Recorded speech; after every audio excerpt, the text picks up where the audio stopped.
We sent this out in our first report when we announced the total horizontal partners. Clint, come over here and get on the other side so we can go back and forth with this. Yeah. The Anadarko Basin has become a new hot play on a very large scale. And this Ten Oaks Energy Advisors, they did I think this is a 42-page technical review. We included it. But there is a tremendous amount of activity now, and the technology has improved from 10, 15 years ago. Most of the horizontals, as you know, when we first got involved in our early funds, we were almost exclusively in horizontal wells in the funds. Most of them were a 1 mile lateral. They are now doing what's called multi-unit laterals, which means they are, in some cases, 2 and 3 miles, and that's the majority of what's being drilled out there now.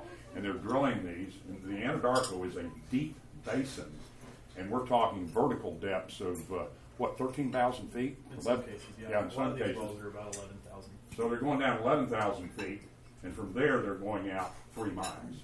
So we're talking total measured depth wells of 27,000 feet. Incredible. The AFEs on these wells on the 2 miles are about 12 million. Yep. The AFEs on the 3 miles are in the neighborhood of 15 million. But the results that they're getting are astronomical. These are true monster wells. We talk about a good well vertically here in our seismic plate, 50 barrels a day. These wells come on in some cases. Clint, tell them what some of these production numbers are. After 6 months, they're averaging between 500 and 700 barrels a day. And that's they free flow. Oftentimes these ones we're offsetting. We'll get into this, but they'll free flow for months, sometimes year and a half, 2 years before you ever put a pump on. The high months are averaging 1,000 barrels of oil a day. That's not equivalent, so it's just barrels of oil, and then whatever associated gas is different. Yeah, that's not BOE. That's actual oil, and that's what we're targeting. That's another one of our primary targets. Is that it needs to be primarily an oil well as opposed to gas. This is an outline of the Anadarko Basin right here.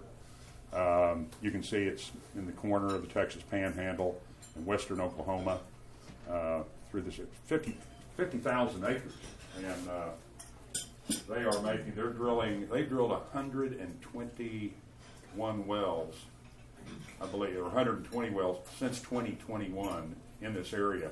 I learned about this history a long time ago. Kat may remember this. We're talking about how was the Anadarko Basin found, which we have participated in other wells. You guys may remember the Granite Wash that we participated in, I think, in the 2011 program. That was before we really even understood what was going on out there.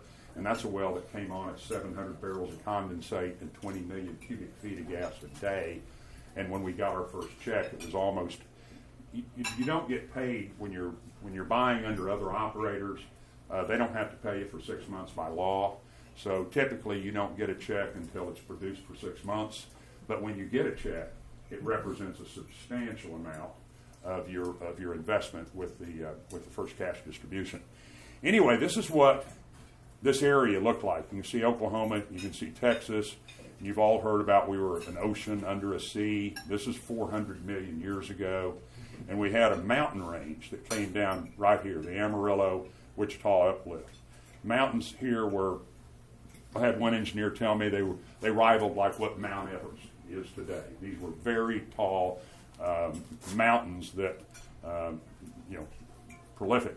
Anyway, and Mike, you know this a lot better than I do, but during, I think, the Pennsylvanian era, there was a huge tectonic shift underground that created, and this is 300 or 330 million years ago, this mountain range collapsed, sloughed off into what is now the Anadarko Basin. Is that fairly accurate, Mike? Me? Yeah, that mountain range actually separated, and as it separated, all the volcanics came up, and then the place became compressed and made it up even higher. And so all that rock that got shoved up even higher was eroded off the top, shoved down to the north into the Anadarko Basin and filled it up. That basin there is probably filled up with 30,000 feet of sediment from on top of that mountain. So anyway, that's the history of the deposition, which I found interesting. This is drilling activity, recent drilling activity. And you can tell Clint a little bit about who's the active people out here, the operators, and what the targets are. So a lot of this is targeting the Cherokee series, and these are all new wells. And the series has multiple horizons. There's a shell, there's a classic sandstone, and the players out here are Mewbourne classically is who's drilled a lot of these. And a Texas company, family owned, so they drill out of their own pocket. Is kind of one of the reasons that we like to chase them. They've got 7 rigs running full time right now. Yes. Right here. Yeah. And the word is they're going to add a couple of more rigs later this year, so they should have 9 rigs running continuously.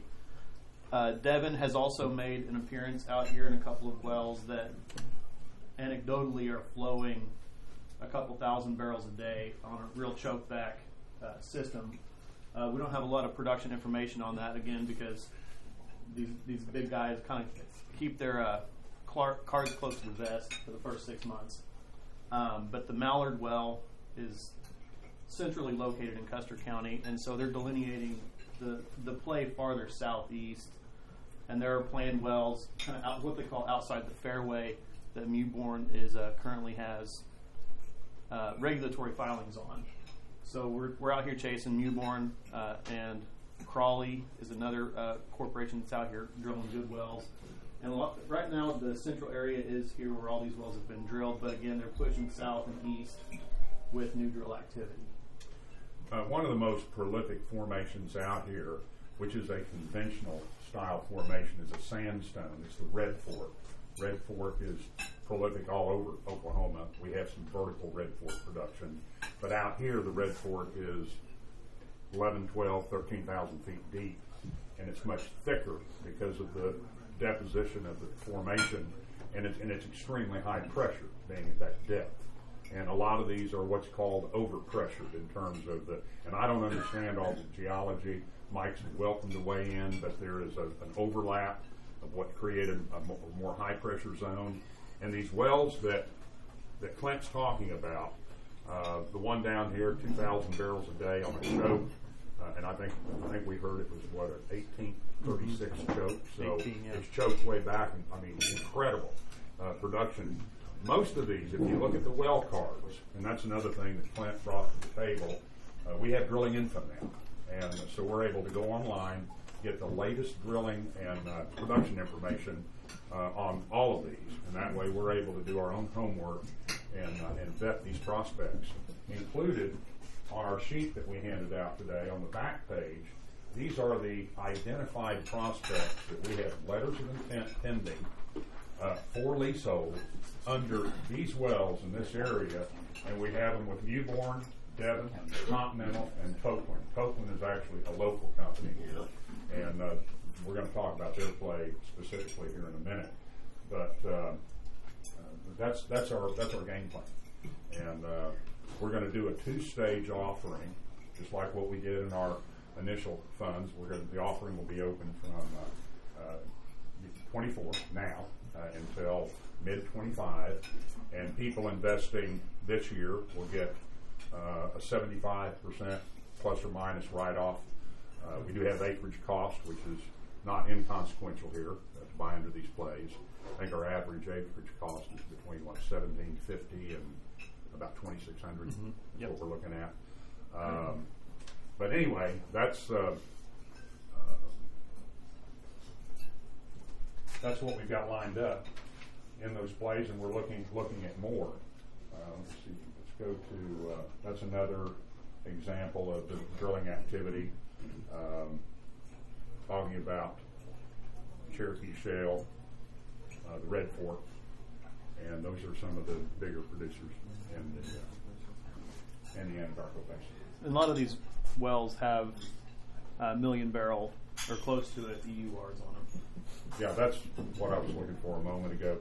We're talking estimated ultimate recoveries.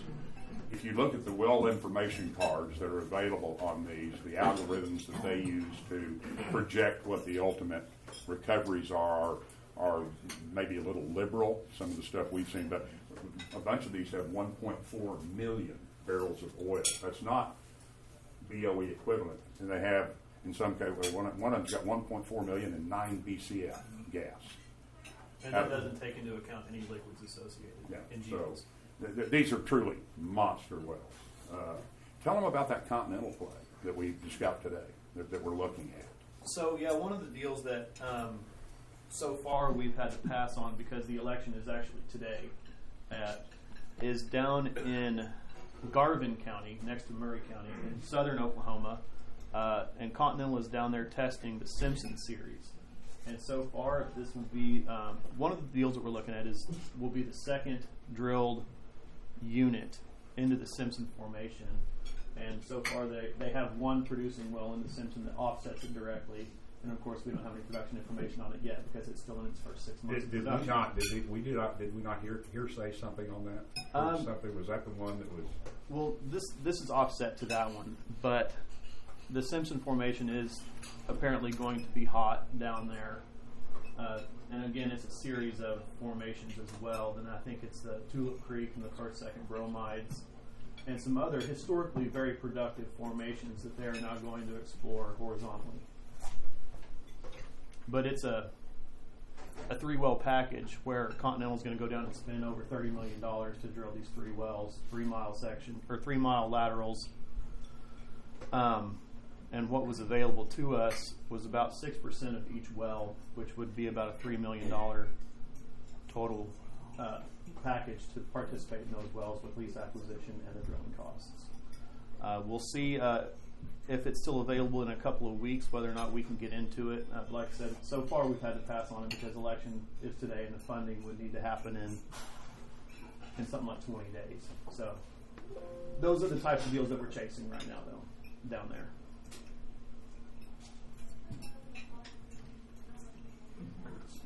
How many acres you have to lease on a 3-mile lateral? Well, 640 times 3, 1,900 acres or so. What was available to us was about 100 acres of leasehold in there. And Continental has some prolific Sycamore and Woodford wells down there as well, which would also have the possibility of being drilled. So there are also multiple pay horizons in those units. Here's a local company, Copeland Oil and Gas. Some of you may be familiar with them. They've been around a long time.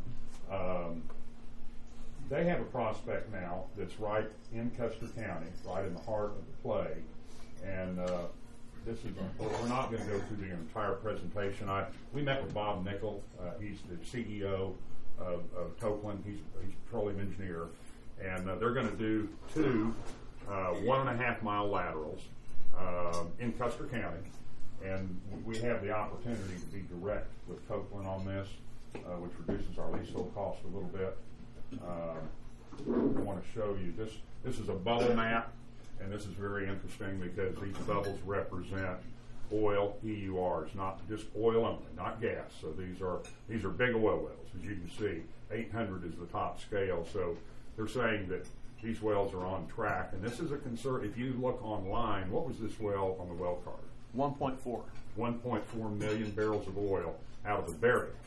And you'll notice this is we're offsetting directly, and it's a 2 horizontal well play.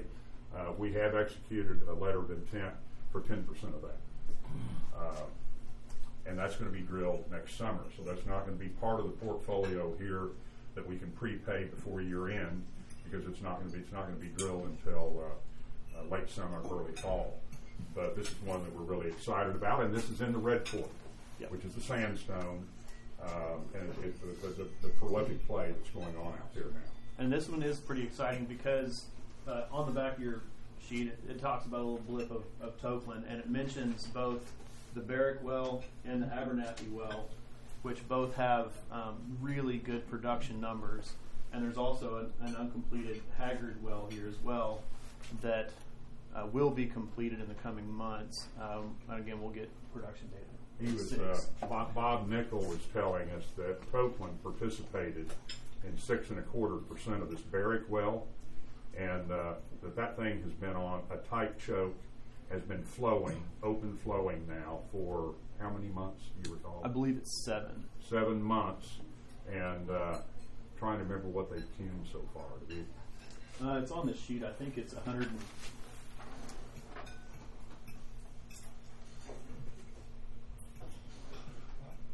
Yeah, the Barrick has made 180,000 barrels and 1.3 BCF. In 6 months.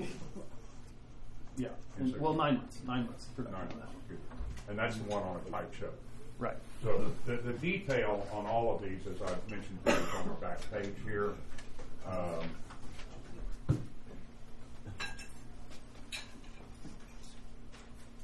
This shows Red Fork production of wells that have been drilled out there recently and a little bit longer term. You see some of these down here are vertical, and then these are the more recent ones. There's one right there. Well, that's the Abernethy, Newborn again. 1 month of production, and it doesn't tell you much there. Yeah, Mewborn is definitely the big dog on the street out here drilling these wells, and who we're chasing as well. Okay. Bob Nickel said that he will make time for us. He was potentially going to be here today, but he had some issues that he had to deal with family-wise. But he'll be at a meeting next year when we make this presentation and let him walk through the whole deal. See if I can find a couple of these spreadsheets. We are getting this kind of stuff every morning from lease brokers. Why don't you explain to what this is, Clint? This showed up today. I work with land groups, and I'm a land guy. I'm not a scientist or geologist. I don't know a lot about the operational side of stuff, but I've been in land groups for 10, 15 years now, and so I have a few guys now that have stepped out on their own and are buying their own leases and flipping them. And this is kind of the inventory that showed up just this morning. And we have a couple of deals we've locked up here, again targeting the Red Fork. And this Martinez is a pretty good opportunity to participate in the new Simpson play that is probably going to be blowing up in southern Oklahoma. And then the rest of this is stuff that they presented to us today. And, we see in that mineral acres, we have opportunities to get anywhere from 3 to 100 acres in various proposed units. And this is the kind of inventory that I'll go through and vet, and we'll look at offset of production and kind of do a closeology on a lot of the stuff. Again, with my untechnical land background. But anyway, the point is there's a lot of inventory here, and all we're short right now is the capital, which is the reason why we launched this offering in a very short time frame. We only conceived of having this meeting a week ago, and thank you all for showing up. We've got a pretty good turnout for a 1 week advance notice. But we've got a real story to tell here in the Anadarko Basin with major players offsetting wells that are in excess of 1 million barrels of ultimate recoveries, and we're already in 5 of them. Right. Assuming we can fund them. And going back to getting ahead of the land, one of the deals that we had discussed that the election is today actually is under the bit right now. Continental has gone out and already drilled 2 of the 3 wells, and they're letting regulatory catch up. And that's a real opportunity for us because we can buy, just as we did on the Thunderbird, the Roadrunner, we're able to buy into this thing during the time it was being drilled, and we're not even having to fund it until after it's been drilled, completed, and has been flowing back for 3 months. So the risk profile doesn't get much lower than that. Whoa. Yeah. Okay, guys, it's after 1 o'clock. We're going to open it up here for last questions. Yes, Mike. I want to add to your last comment. You have to ask yourself, why do they let that happen?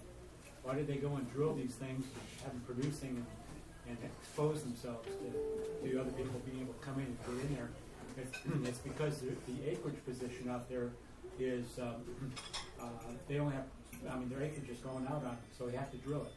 So they go out and drill it to hold all their acreage position, And then now these folks here are backfilling, taking that opportunity to be able to participate. So it's because the acreage, there was a lot of the acreage was picked up about 2.5 years ago, and only have 3 years on the lease, so they had to drill it. So we're doing the same thing that we work very hard to prevent others from doing to us, like our seismic deal on anything we do. We work real hard to try to control all the acreage, but the reality is with fractionalized mineral owners, miles deep in some of this stuff, they can't get it all, and they have to get it drilled, and that creates kind of a Wild West mentality. A bunch of cowboys like us now trying to go out there and buy under them when there's virtually no risk. But it is expensive. These are expensive wells. Yeah. Run through the economics again about buying into these wells with Well, let's. overrides and Okay, we're typically getting a 75% net revenue, and when you buy in under it, you're not paying any operator carry. So there's no promote other than what we pay for the leasehold. So these are at cost deals.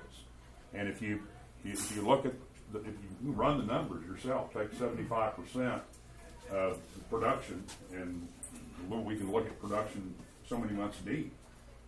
A lot of these things reflect paying out less than a year. I mean, that's very realistic. what kind of maintenance cost goes on a 3-mile lateral that wouldn't be on a $6,000 vertical? You know what I'm saying? I'm not aware. There's a lot. Obviously, longer wells with, but these things, the beauty is these things free flow because of such high pressure, high volume. They typically free flow through a period of time that should return all of our capital. I mean, I believe the potential is in everything we're looking at pay out in less than 12 months. And that's kind of the profile that these things need to have for the cost that they have, because the decline on these horizontal wells is pretty steep, but those first few months of production are so hot that they do pay off in that first 6 You months. tell them about the story about one of your lease broker buddies done some of these participations and what his experience was. Yeah, I mean, one of the guys that's providing some of the leasehold opportunities to us he participates in small portions as well, and there have been numerous cases out here in the Western Anadarko Basin where you don't catch a check for the first 6 months, but that first check pays out the entire investment. And that's, I wouldn't call it typical, but it's not atypical either. So the opportunity for payout is pretty fast on a lot of these wells. And again, because the declines are so sharp, it needs to pay out pretty quick to be able to be economic. We will have the offering memorandum completed hopefully by tomorrow, and we'll put that out for distribution to anyone that's interested. We did get a pretty strong response on our initial presentation. We got, I think, 30, 40 people that indicated an interest in seeing the offering memorandum for horizontal partners. So anyway, it's a different game. It's something that I think the economics and the opportunity have improved because the technology, the multi-unit ability to drill 3 miles laterally underground at deep reservoirs with high pressure, and it happens to be right here in our own backyard, right here in Oklahoma and Texas Panhandle. So pretty exciting. Okay, any questions on what we've covered today on anything? I've always amazed myself at how well we present things because there's no questions. Everybody got it all. We'll all be here after the dessert and dinner. We'll hang around. The guys from Red will be here. Clint will be here. Mike will be here. And if any of you individually would like to visit with us. Did anybody read the Arjun Murti super spiked article we sent out with the report like last week? If you read through that, Arjun says, and I agree with him, there are so many variables with respect to what the market price of oil is that one political variable of who's president of the United States is not a big mover. The mover is going to be what is the real underlying supply and demand, what's the geopolitical. We've got things about ready to blow up in both the Middle East and in Europe, like Russia, Ukraine, Israel, all it's going to take is Israel hits the oil facilities of Iran and oil will be God knows how long. So to say that oil's going to go down and stay down because Trump got elected, that's one variable, and I don't think it has a lot of significance to what really happens long term in the oil market. And just to piggyback on that, most of this exploration is on private land, and an administration can't really affect a whole lot about what happens on private land. They can lease more federal acres and they can drill more federal acres, but that won't affect most of what happens in Oklahoma because it is private. And majors and including OPEC now are nobody's out there rushing to drill. I mean, the investment profile has changed. Oil companies are much more conservative, and they're focusing on shareholder real returns rather than trying to blow the doors off production, and for good reason. Okay, any other last-minute questions? Encourage you all to take your time, eat your dessert, and chat with us on anything you might want to talk about. Thank you for being here today. All right.